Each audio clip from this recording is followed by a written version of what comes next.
I want to be the kind of person who does the right thing.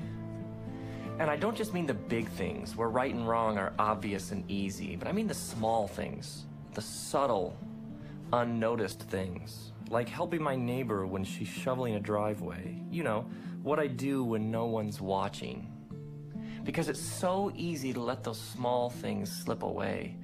And it's those endless choices that we make every day that shape us and the kinds of people that we are. But this has started to change for me recently because I've started to believe different things about myself. A friend of mine gave me insight into the story about Jesus and his disciples that I'd heard before, but it's just taken on whole new meaning. Jesus' disciples are in a boat, and it's the middle of the night, and they're trying to get across the lake, and the wind is blowing, and it's getting choppy, and Jesus comes walking out to them on the water. Now they think he's a ghost. So they're like, Jesus, is it you? And he says, yes. And one of them, Peter, gets out of the boat and starts walking on the water towards Jesus. What is Peter thinking? And why does he believe that he can walk on water? Now, what I've come to realize is the story makes way more sense if you understand the background. Jesus is a Jewish rabbi with Jewish disciples living in a first century Jewish world. Now, Jesus grew up in a region called the Galilee, and the Jewish people in the Galilee believed that God had spoken to Moses, one of their great historical leaders, and had given him the first 5 books of the Bible. They called these first 5 books the Torah. Torah means like teaching or instructions or simply the way. And so Torah was the center, the foundation of their lives, and it was the focus of their educational system. So most Jewish boys or girls around the age of 6 would go to school for the first time to learn the Torah. It'd probably be held in the local synagogue and be taught by a local Torah teacher who was a rabbi. This first level of education was called Beit Sefer and lasted until the kid was around 10 years old.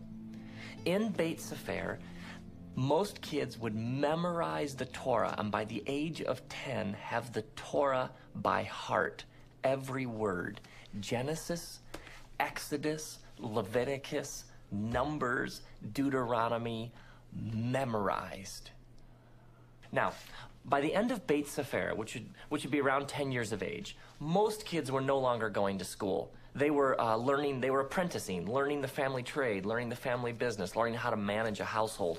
But the best of the best would keep going. They would continue their education into the next level, which was called Beit Talmud.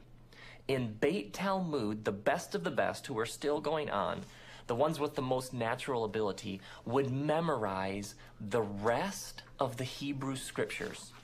Genesis through Malachi, memorized. Now, by the end of Beit Talmud, 14, 15, most kids are learning the family business, learning the family trade, apprenticing with their parents. But the best of the best of the best would continue on to the next level of education, which was called Beit Midrash. And they'd go to a rabbi and they'd apply to that rabbi to become one of that rabbi's disciples. Now, when we use the word disciple, we often mean student, but we generally mean somebody who knows what the teacher knows. But a disciple is something far deeper. A disciple just doesn't want to know what the rabbi knows. A disciple wants to be like the rabbi and wants to learn to do what the rabbi does. Now, rabbis differed in how they interpreted the Torah. They would take like a verse or a command, and one rabbi might say, well, this is what it means to follow this verse or to do this command of God. But another rabbi might say, no, I think it means something slightly different. And so different rabbis had different sets of interpretations about how they lived out and understood and interpreted the scriptures. Now, a rabbi's set of interpretations was called that rabbi's yoke. So when you went and applied to a rabbi to become one of that rabbi's disciples, what you wanted to do is you wanted to take that rabbi's yoke upon you so that you could learn to know what the rabbi knows, in order to do what the rabbi does, in order to be like the rabbi. So you'd go to a rabbi and you'd say, Rabbi, I want to become one of your disciples. The rabbi would then grill you. The rabbi would ask you questions about Torah, questions about the prophets, questions about the oral tradition, because the rabbi wants to know, can this kid sit in front of me? Can this kid do what I do? Can this kid spread my yoke? Does this kid have what it takes? So the rabbi would fire off all these questions and grill the kid. And if the rabbi thought this kid's good, this kid loves God, loves Torah, but this kid isn't the best of the best of the best, the rabbi might say to the kid, you know, you obviously love God and you obviously know the Torah, but you don't have what it takes to become one of my disciples. And so the rabbi might say something like, go and continue learning your family trade. Continue plying your family trade. But if the rabbi thinks this kid has got it, I think this kid could do what I do, the rabbi would say to the kid, come, follow me. And so you would leave as this, 14, 15-year-old kid, you would leave your family, your friends, your synagogue, your village, and you would devote your entire life to being like your rabbi, learning to do what your rabbi does. This is what it means to be a disciple.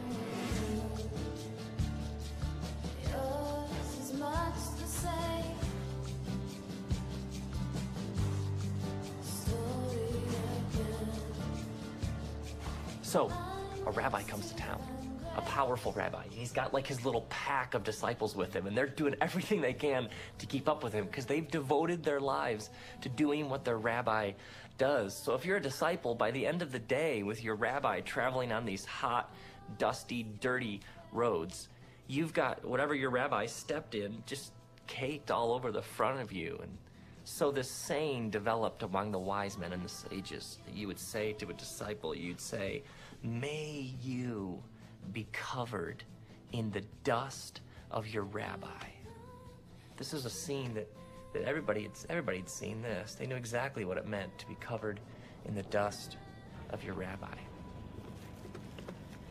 Now, all of this, to me, has huge implications for Jesus and how we understand Jesus, because most rabbis would begin their teaching around the age of 30.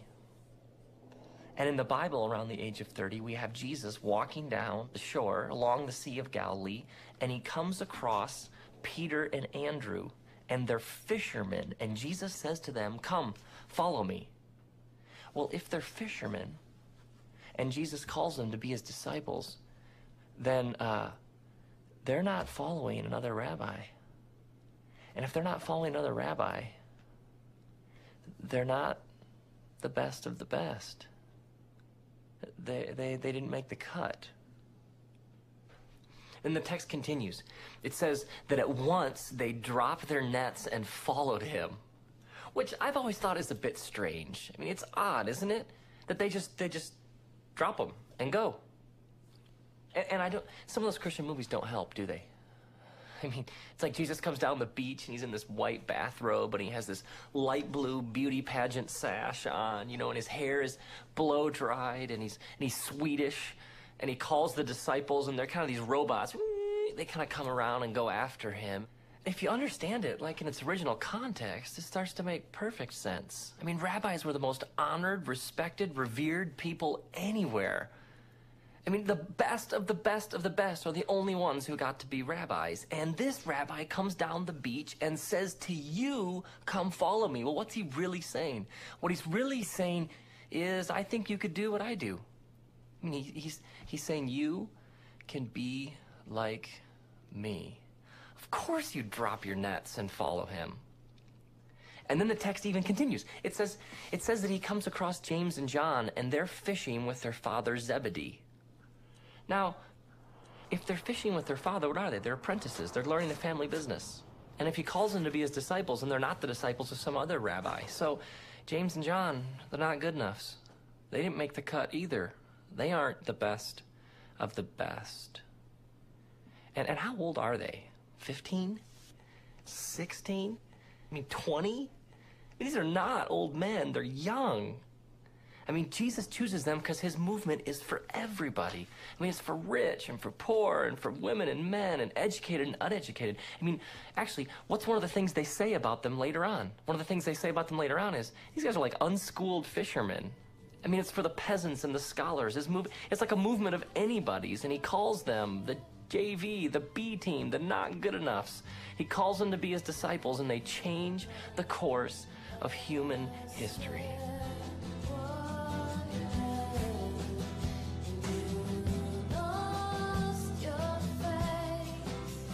So back to the walking on water thing. I mean, you have this boat full of anybody's, and the water's choppy and the wind's blowing, and they're terrified because this Jesus comes across the water to them, and they think he's a ghost. And then Peter says, well, if it's you, then tell me to come to you. Now, why is this Peter's first response? Why is Peter's first reaction, if it's you, then tell me to come to you? Because he's a disciple. I mean, he's oriented his whole life, devoted his whole life to doing what he sees his rabbi doing, learning to be like his rabbi. So he sees his rabbi walking on water, and what's the first thing he wants to do? I want to walk on water too. I want to be like my rabbi. And so Peter gets out of the boat, and he starts walking on the water, but he starts to sink, and he yells out, Jesus, save me. And the text reads that Jesus immediately caught him and said, you of little faith, why did you doubt? Now, I always assumed that Peter doubts Jesus, but Jesus isn't sinking. Who does Peter doubt? He doubts himself. He loses faith in himself that he can actually be like his rabbi. I mean, Jesus wouldn't have called him if he didn't think he could be like him. Jesus even reminds his disciples of this at one point. He says to them, wait, you didn't choose me, I chose you. The rabbi doesn't choose you unless the rabbi thinks that you can do what he does, that you can be like him. I mean, all my life I've heard people talk about believing in God.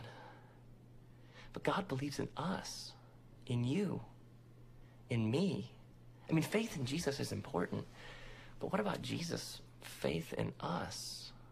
I mean, he must have faith in us because he leaves it all in the hands of these disciples. And what's the last thing Jesus says to them? He says to them, now you go and make more disciples.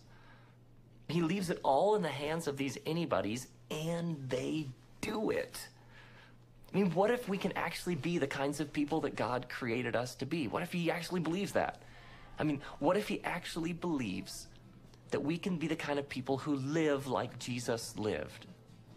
And the kinds of people who take action because we're aware of all of these endless opportunities around us all the time for good, for beauty, for truth. I mean, Jesus has faith that you can follow him and you can be like him. He believes it.